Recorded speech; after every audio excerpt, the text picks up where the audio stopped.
Here's a quick thought on wheel bearing depth and inner bearing races and bearing spacers. A lot of your modern wheels don't really allow space for your axle to be protected.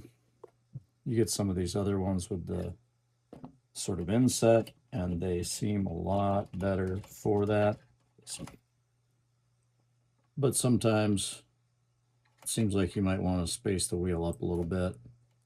I mean, for that, maybe that's one of the uses you could use for your blown out bearing inner races. This guy looks like it has to come up about the thickness of half a dozen of those little speed ring type washers. Well, bearing in a race gets you there pretty quick. The other thing is, if you got some old wheels that you're not using that are worn out, here's what I did to turn them into a bit of a winter time, just freestyling rail standing wheel.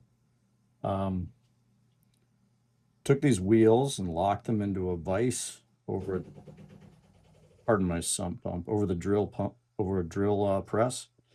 And then with a 7/8 drill bit, I drilled in there until the little separation zone there, the bearing stop, was almost gone. The thickness there is just like 1/8 of an inch, maybe.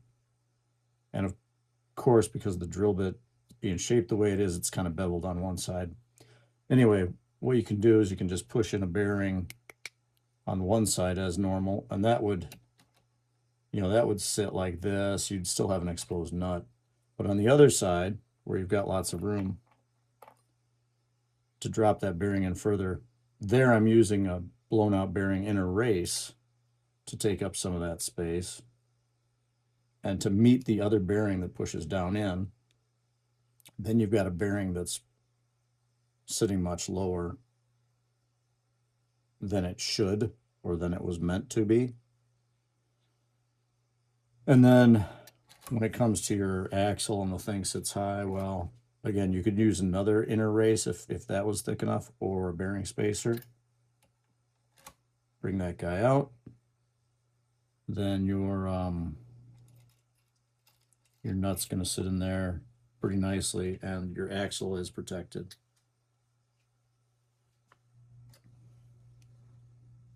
These again are wheels that I wasn't going to do anything with. They're too small for my use on the streets. And the thought was just to make a fun sort of indoor freestyling wheel